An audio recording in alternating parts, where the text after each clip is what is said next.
अरे बच्चों, मैं अपने और आपके YouTube चैनल हिंदी स्वरूपा में आपका स्वागत करती हूँ।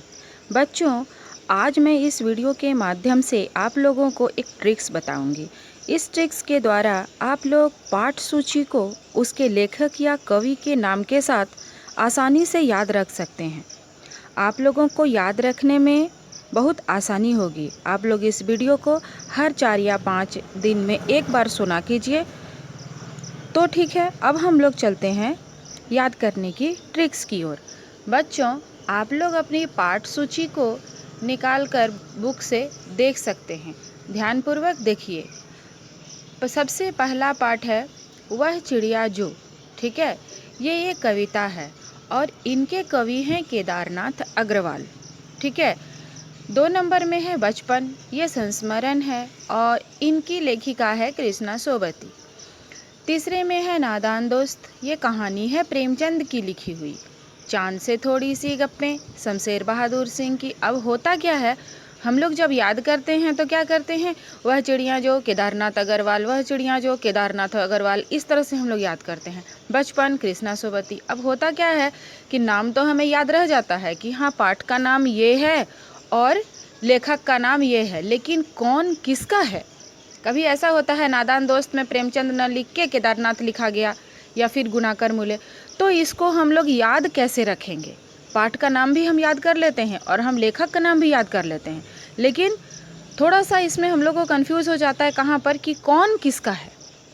ठीक है, तो ये सब अधिकतर बहुविकल्पिक प्रश्न में आते हैं। ठीक है, जैसे मैचिंग करना हो गया, या कोई खाली स्थान है, या टिक मार्क है, ऐसे जगह में भरने के लिए ऐसे प्रश्न आते हैं। तो इसको ऐसा प्रश्न आना ही है। 1 या 2 नंबर का ऐसा प्रश्न आपको आना ही है। तो चलिए हम लोग इसको आसानी से याद करते हैं।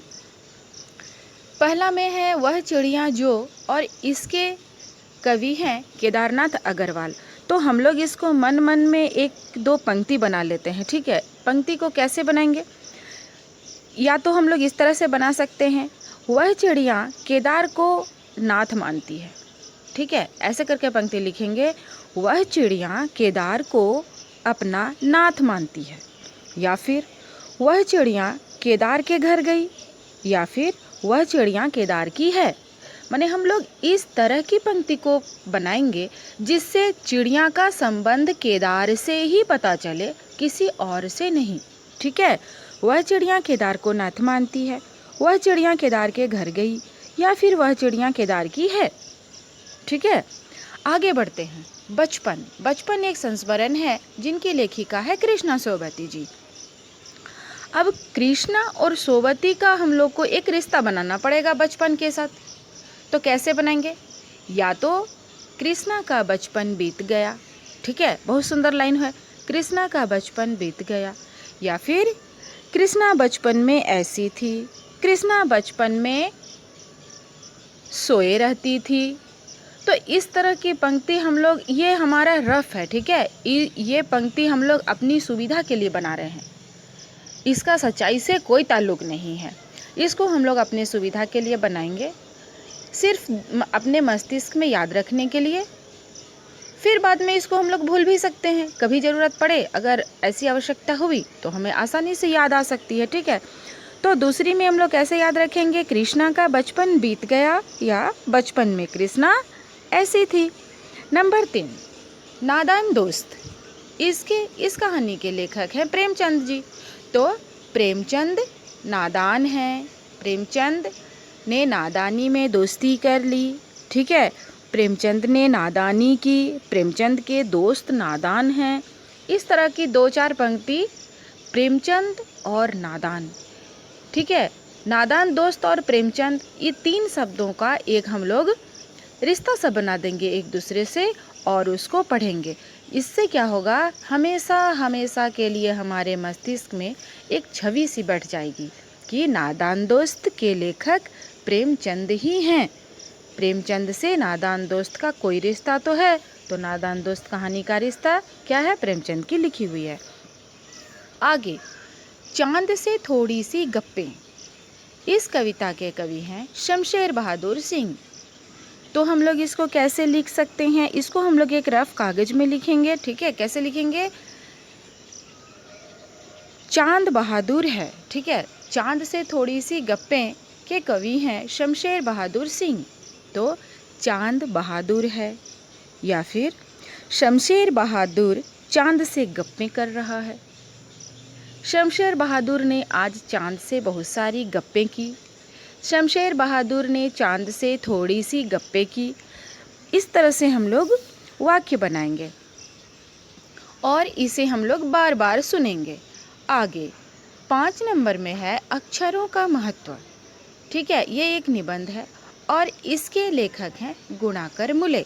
अक्षरों का महत्व से गुणाकर मूले का हम लोग एक रिश्ता बनाएंगे। कैसे बनाएंगे? अक्षरों को गुणा कर ले। ठीक है, एक पंक्ति बना लिए, अक्षरों को गुणा कर ले, या फिर गुणा करके देख, अक्षरों का महत्व समझ में आने लगेगा। ऐसे भी बना सकते हैं। कैसे बनाएंगे? गुणा करके देख ले, अक्षरों का महत्व समझ में आने लगेगा। तो अक्षरों के महत्व के लेखक हमें क्या पता चल जाएगा? गुणाकर मूले हैं। 6 नंबर में है पार नज़र के। ठीक है, तो पार नज़र के इस कहानी के लेखक हैं जयंत विष्णु नार्लिकर। तो इसमें देखिए 2 नाम, एक ही व्यक्ति में 2 नाम रखे गए हैं। ठीक है, जयंत विष्णु नार्लिकर। जयंत और विष्णु, या तो जयंत नाम हो सकता था या फिर विष्णु नाम हो सकता था, परंतु यहाँ दोनों नाम है। ठीक है, और कहानी का नाम है पार नज़र के। तो पार नज़र के लेखक कौन है? जयंत विष्णु नार्लिकर। इसको हम लोग कैसे बनाएंगे?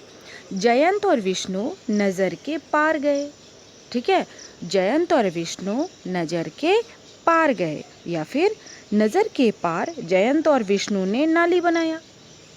ठीक है, जयंत विष्णु नार्लिकर है, तो नज़र के पार जयंत और विष्णु ने एक नाली बनाया। ये भी वाक्य अच्छा है। इस तरह से हम लोग रफ में एक कागज़ में लिखेंगे या फिर नहीं लिखेंगे। ठीक है, इस वीडियो को आप लोग 2-4 दिन में या सप्ताह में 1 दिन भी अगर आप लोग सुनते हैं तो ये आपको, मेरा दावा है कि ये आपको हमेशा के लिए याद रह जाएगा। ठीक है, इसके आगे है साथी हाथ बढ़ाना। ये एक गीत है। तो साथी हाथ बढ़ाना किनका लिखा हुआ है? साहिर लुधियानवी जी का। तो हम लोग इसको थोड़ा सा चेंज कर देंगे। जैसे हम लोग गाते हैं ना, साथी हाथ बढ़ाना, इसको हम लोग कर देंगे क्या? साहिर हाथ बढ़ाना। ठीक है, या फिर साहिर ने हाथ बढ़ाया। तो इस तरह से हम लोग को फटाक से याद आ जाने वाली है कि साथी हाथ बढ़ाना गीत के गायक हैं, लिखे हैं साहिर लुधियानवी जी। ठीक है, इसके बाद है ऐसे ऐसे। ये एक एकांकी है। ठीक है, तो ऐसे ऐसे एकांकी के एकांकीकार कौन है? विष्णु प्रभाकर। अब इसको कैसे याद रखेंगे? ऐसे ऐसे विष्णु प्रभाकर, यानी कि विष्णु और प्रभा एक जैसे हैं। ठीक है, विष्णु और प्रभा एक जैसे माने ऐसे ऐसे को हमने एक जैसे कर दिया। हम लोग इसको अपनी भाषा में याद करेंगे। ये किसी को कहना नहीं है, ये अपने मन में रखना है। मन में हम लोग एक चीज़ बैठा लेंगे कि ऐसे ऐसे को हमने एक जैसे पढ़ा है, तो विष्णु और प्रभा एक जैसे हैं। या फिर दूसरी पंक्ति भी बना सकते हैं, विष्णु प्रभाकर ने मुझे ऐसे ऐसे बताया। ठीक है, ऐसे ऐसे के एकांकीकार विष्णु प्रभाकर हैं, तो हम इसको रफ में कैसे पढ़ सकते हैं? विष्णु प्रभाकर ने मुझे ऐसे ऐसे बताया। ठीक है बच्चों, अभी इस वीडियो में इतना ही। इसके आगे मैं आप लोगों को इसके आगे के पाठ सूची के साथ भी ट्रिक्स बनाकर आप लोगों के पास आऊँगी, और एक एक पाठ का प्रश्नोत्तर याद करने के लिए मैं आप लोगों को ट्रिक्स बनाकर दूंगी, जिससे आप लोगों को हर प्रश्न का उत्तर याद रखने में सहायता मिलेगी। और इसके लिए आवश्यक है बच्चों, आप मुझसे हमेशा जुड़े रहें, यानी कि इस चैनल को आप सब्सक्राइब अवश्य कर लें। इससे आपको पाठ पढ़कर रटने की आवश्यकता नहीं होगी। मैं आप लोगों को एक एक प्रश्न याद करवा दूंगी। ठीक है बच्चों, तब तक के लिए धन्यवाद।